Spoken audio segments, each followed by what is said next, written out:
Kiranirikikongwe bantu mwese mugendera urukundo rwa Kristu. Fatane mu nama byawe n'Imana, mwoye kwangana kandi muvukana. Kiranirikikongwe bantu mwese mugendera urukundo rwa Kristu. Kendera ubuntu mwabyawe n'Imana, komeza ubumwe twarazwe na Kristu. Kiranirikikongwe bantu mwese mugendera urukundo rwa Kristu. Nimugire umutima urenganya abandi, kuko Imana ishaka ubutungane. Kiranirikikongwe bantu mwese mugendera urukundo rwa Kristu. Nimukagire ishari, kendera urukundo, mwame mwirinda amacakubiri. Kiranirikikongwe bantu mwese mugendera urukundo rwa Kristu.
ngo tumuhereze Imana.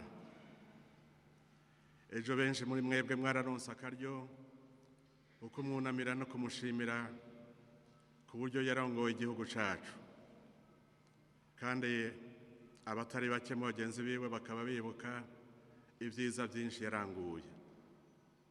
Uyu munsi naho tuje muri ingoro y'umukama, tuzi yuko turi imbere ya rugira byose, turi imbere y'uwaturemye twese, turi imbere y'uwo na twebwe tuzorenguka imbere yiwe kugira ngo tumushikirize ubuzima yatugabiye. Tuje rero gukenguruka, tuje gukenguruka kuko nyene cubahiro Perezida Jean Baptiste Bagaza benshi baravuze vyiza yaranguye muri iki gihugu, ibyo atashoboye navyo turabandu turihamagara make, turi ngaha turahamubera kugira ngo dusabe imbabazi ko mukama Imana yacu. Ariko mu ijambo twumvise batubwiye ngo igihe tubona ubuzima bwacu buriko buratujana buhoro buhoro, ariko hariho ureko arubaka iyindi nyubakwa muri twebwe.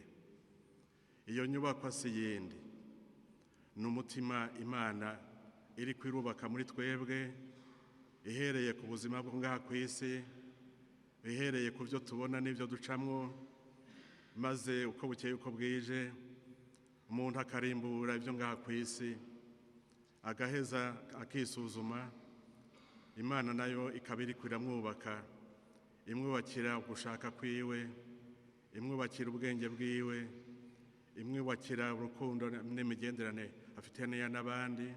Ico cyose kigira umushinga ntahe, ico cyose kigira umweranda, Imana niyo ikaturungikira mutima mweranda kugira ngo icubake muri twebwe, naho ibyo abantu babona kumbure bidaba bisa n'ibyo.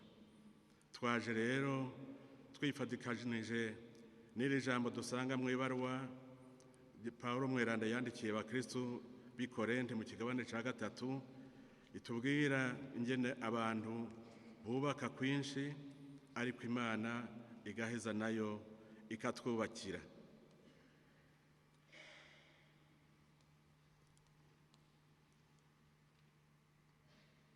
Mu kigabane rero ca 3 niyo batubwira bati hari itanguriro twese twubakirako. Iryo tanguriro rero ni Yezu Kristo, niwo mushinge. Ubu nawe turonka muri y'abatisimu, tuyironka mu ngabirano Imana iduha igihe twinjiza mu muryango wayo tukaba abana bayo. Hanyuma rero natwe tugaheza tukubakira kuri uyo mushinge. Ati rero kuri uyo mushinge umuntu niyaryubakisha inzahabu canke ifeza canke amabuye y'igiciro kinini canke akubakisha ibiti canke ubwatsi canke ibishakashaka, igikorwa c'umwe wese gizoseruka ahabona umunsi w'urubanza uzokimenyesha, kuko wa munsi uzohishurirwa mu muriro, kandi igikorwa c'umuntu wese uyo muriro uzokwerekana uko bimeze. Ni ukuvuga ko duserutse mu maso y'Imana. Imana rero iheza ikabona umutima wacu wose, ko niyibone ibyo twubakishije ko bifise agaciro, canke ari ibintu bishobora guca bitemuka kuko twubakiye ku bishakashaka canke twubakiye ku bintu bitafasha. Umukama niwabimenya. Uyu munsi rero twebwe tuje twizigiye, kuko tuzi ko umukama ari wenyene azaho kwemera kwacu kugera. Twebwe abantu turasaba imbabazi, turasabira uwo muntu, ariko Imana ni izi aho kwemera kwiwe kugera. Twebwe abantu rero ntiduce urubanza, kuko twohava ducuta urutarigo. Aha ndabivuze kumbure muri mwebwe harako biyasanga ubwo Eklezia Katolika cande amandi y'amakleziya ndiyoba yaragize umwikomo canke ikababara kubera ibyabaye muri iya myaka ya kera. Jewe ubwanje twarabonanye kabiri kose, kandi ndazi yuko yabonanye n'abandi. Twebwe rero kubitwerekeye twarasubije hamwe, twarumvikanye, none kuri twebwe agiye amahoro. N'ubu tubandanye tumusabira.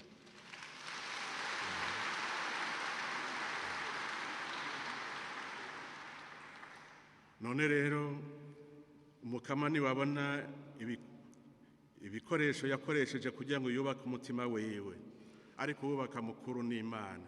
Twebwe mutima turatanga gushaka kwacu, ariko Imana ni ishobora byose. Turanavyumvise mu gisomwa uyu musaserdoti adushikirije ati Imana yarakunze abantu gushika aho barongekera umwana wayo kugira ngo umwe wese ntapfe, arongeriho ubuzima budahera. Iryo jambo rero niryo dufatiye ko kugira ngo tumusabire ashike mu bwami bw'Imana. Haba hariho ivyo yarakeneye gutunganya mu buzima bwiwe, Imana itwumvire, kuko njyana nico catuzanye twese ngaha. Tumusabire rero, Imana imwakiriza yombi. Dusabire kandi n'abasigaye n'umuryango wiwe, tubasabire kuko urugendo turacari kurigo, ariko kandi tuzi neza yuko twese turi bamagiranire, turemera isangira ry'aberanda. Amen. Nagira ntumire rero bakeyi bashike ngaha imbere, tumusabire namwe kuko mudashobora gushika ngaha mwese, twifatanye nabo bagira ngo baduserukire, tumusabire ku Mana. Amen.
turakugengurukira ko wa perezida turagukomera amashyi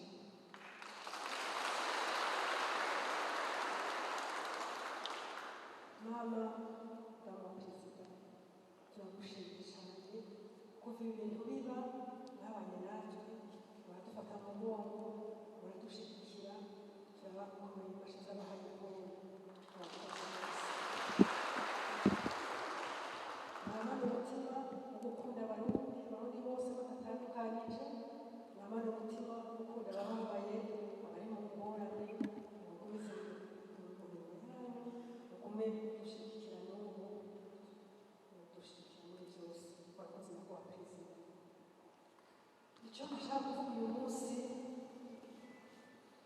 hajya umuntu araba perezida akaba umukuru w'igihugu mugabo aguma ari umwana w'umuntu araruha arasamara arihenda uyu munsi imbere y'umukuru w'igihugu cy'u Burundi ndapfukamye nsaba ikigongwe izina rya perezida Bagaza ikintu cyose barakoze kibi umurundi n'umurundikazi bose baragiriye nabi umurundi n'umurundikazi barakomerekeje ku mutima ndabasabye mugirire ikigongwe